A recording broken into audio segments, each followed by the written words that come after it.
Hey folks, nice to see you again. I'm Dustin Cormier. Welcome to How to Rock Astrology. Today is going to be the second episode in this series, talking about Rahu and Ketu.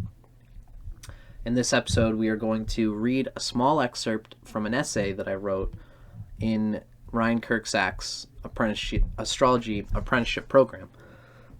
That's the Asheville Vedic Astrology program. I wrote an essay for that class that I'm going to be piecing together here.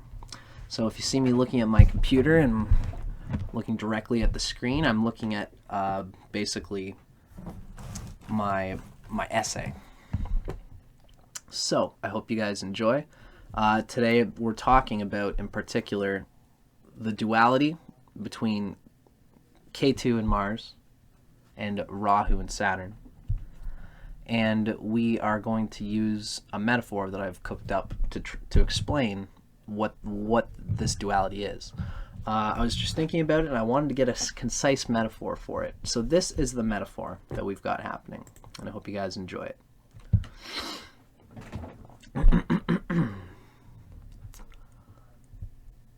Rahu uses Saturn to stabilize itself, and Ketu uses Mars to stabilize one's entire energy field.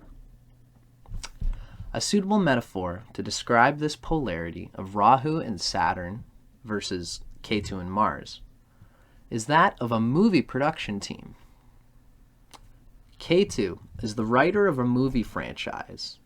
It's like anything like Chucky or like Need for Speed or something, any sort of movie franchise. And Mars is the director who orients and organizes every limb of the movie crew, all the little parts, and puts willpower and aggressive force into the army, the planetary army, every little bit of one's consciousness and one's world and one's energy field. Mars directs it all. A good Ketu can create a thread of movie magic which is universally relatable. It's adaptable. It can keep an audience's attention. And the franchise is unique to the writer's imagination. And such a franchise, through a good Ketu, this movie franchise can maintain an enduring signature in its formula for success throughout time. It is naturally an adaptable form, which also, it's an adaptable form, but it's a form that retains some bits of itself.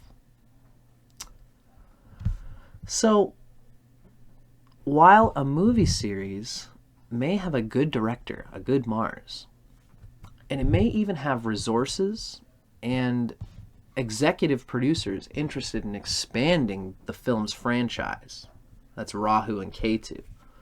So we have a good director, Mars, who can organize what's going on in the movie. We know lots of movies with lots of good directors, but give a crappy movie to a good director, and he's going to do the best he can with it. There'll be a recognizable signature of the director, but you can tell when the movie's not written with any depth. With a weak Ketu, the franchise's original, even in the, so you have the good director, and you've got people interested in the movie. You got a good Mars, and you have Rahu and Saturn inviting new opportunity, new changes to the self, new transformations of the self. With a weak Ketu, the franchise's originating spirit will disappear under the pressures to continue expanding towards success in the movie-making industry, or in this case, in the ego moment industry. Meaning,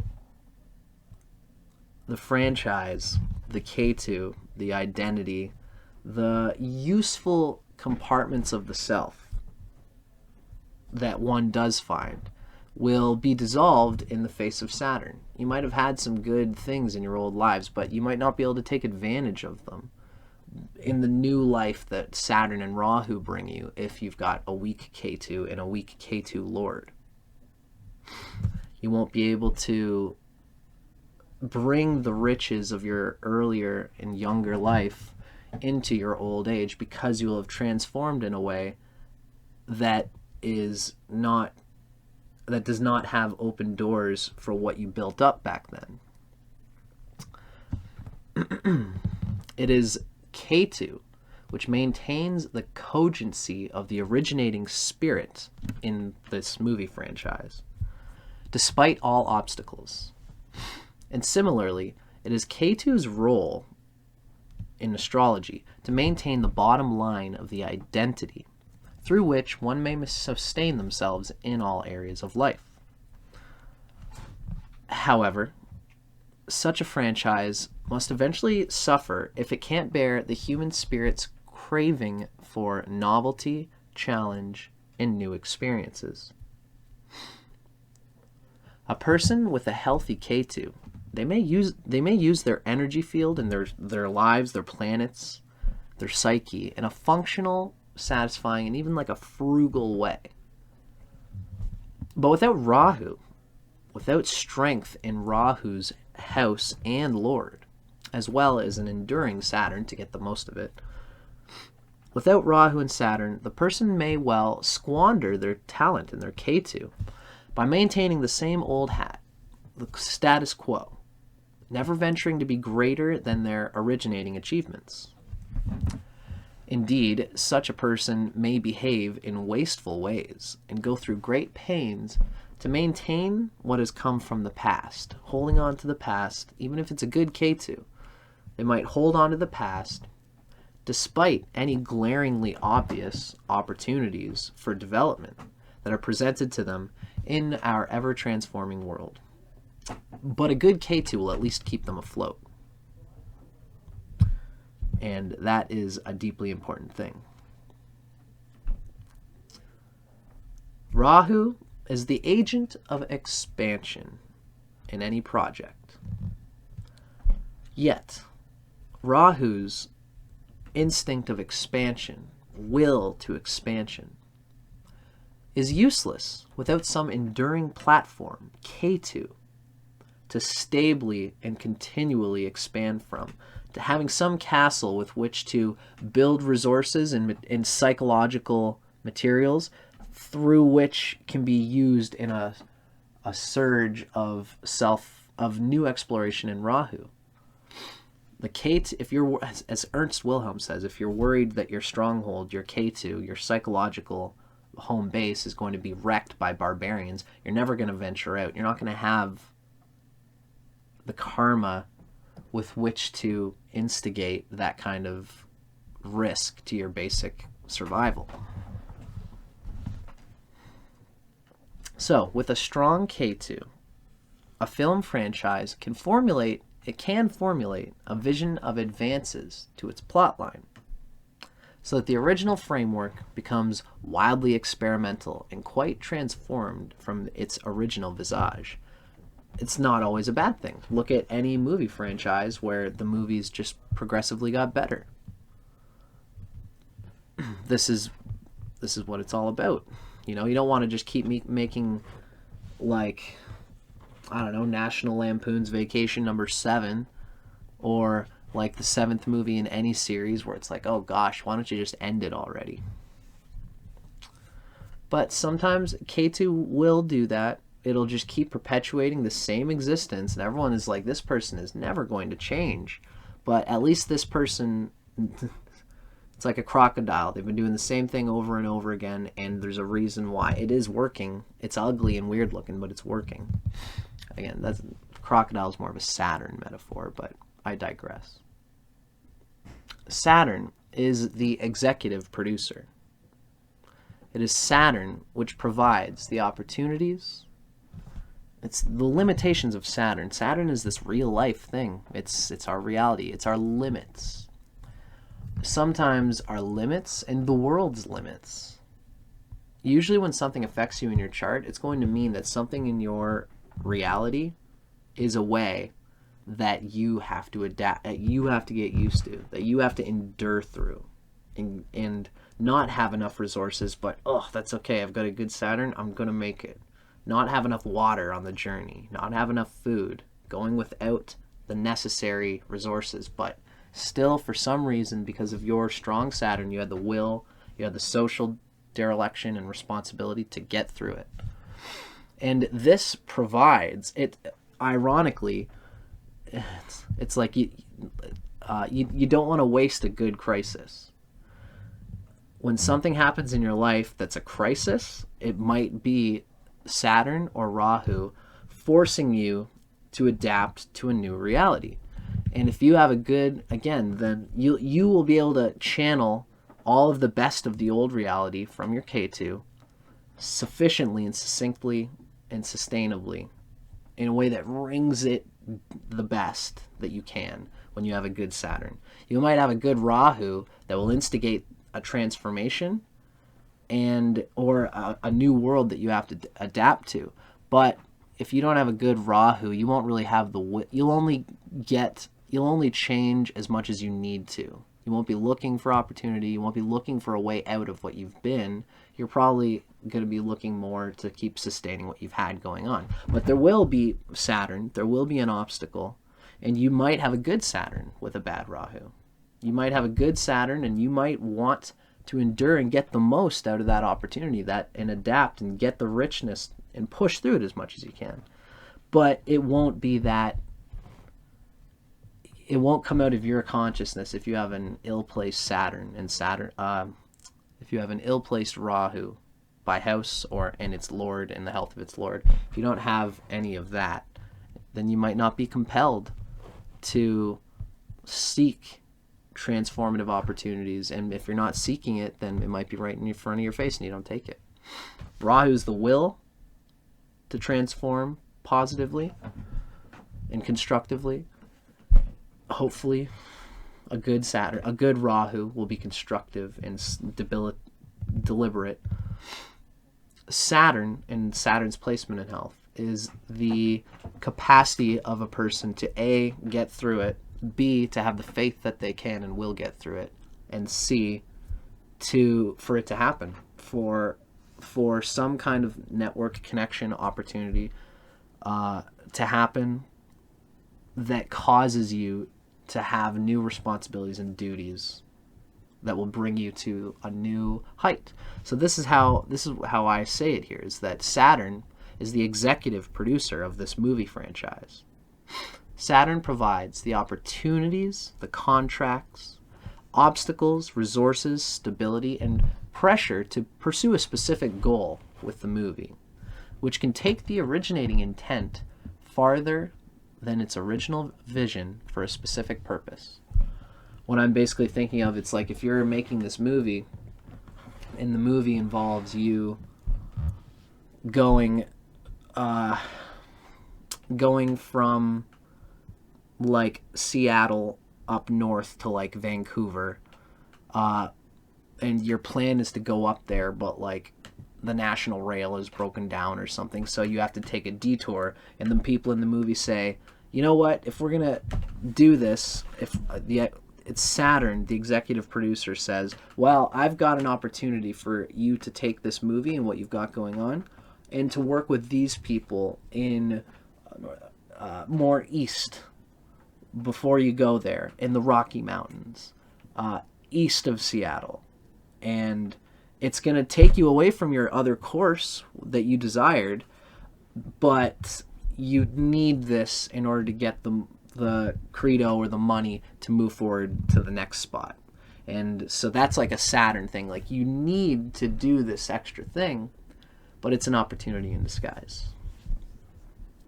And even if you might end up in the east, and the Rahu opportunity was there, and Saturn had the diligence to get to this new opportunity and to get the most out of it. And you might even just end up saying, you know what, this is a whole movie right here. We don't even need to go up to Vancouver. We've got everything we need right here. I mean, like, it's a weird thought that I'm thinking of, but this is what the nature of it is that Saturn will be the executive producer who says, this is where the money is, this is where the best logistical opportunity is for us to take the best advantage of the will that we're all setting up here.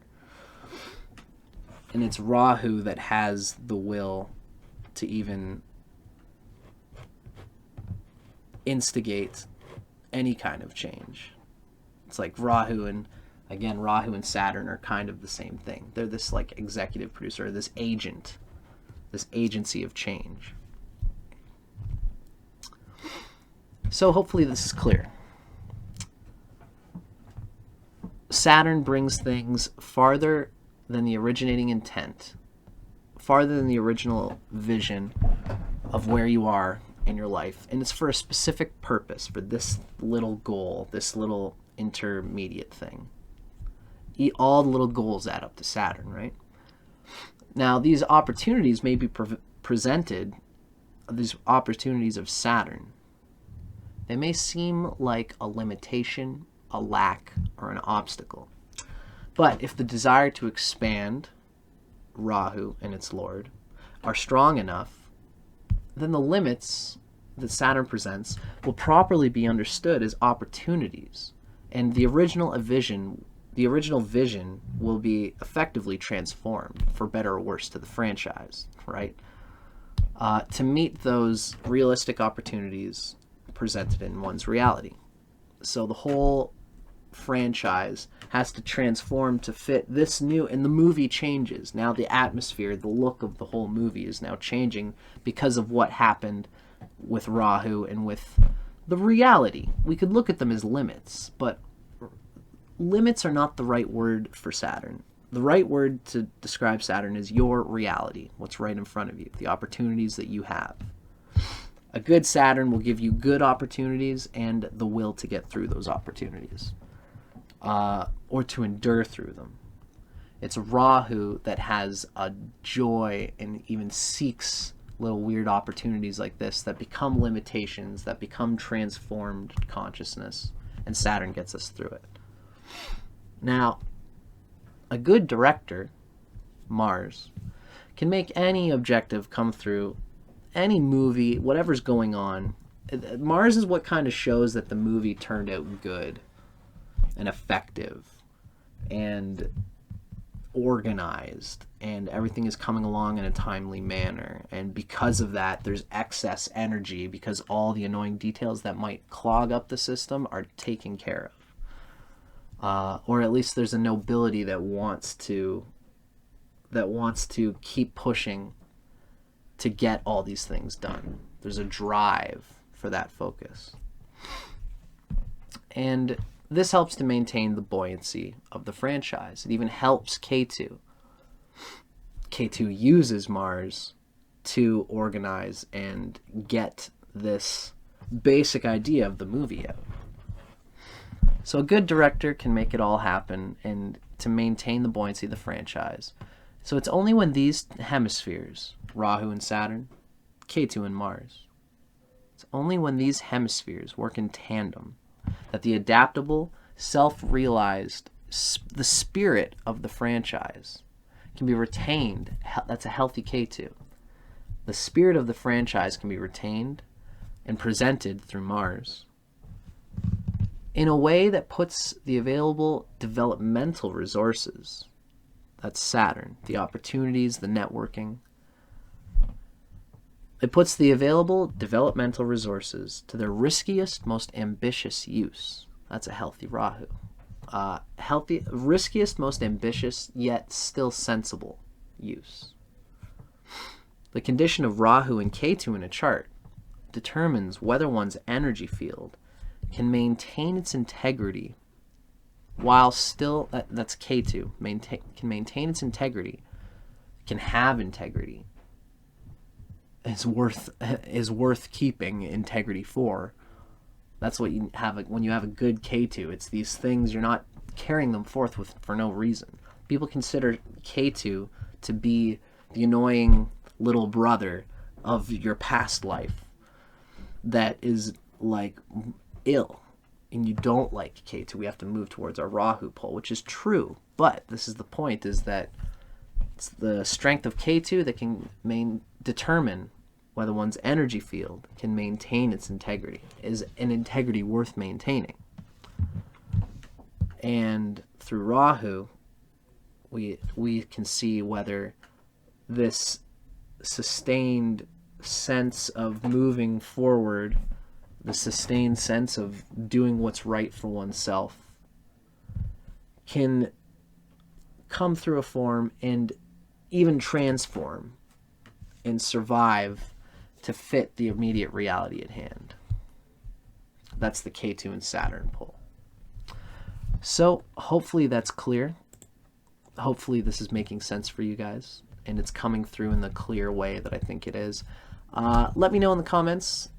Let me know in everything, the comments, and just after, feel free to make a video describing what you guys thought.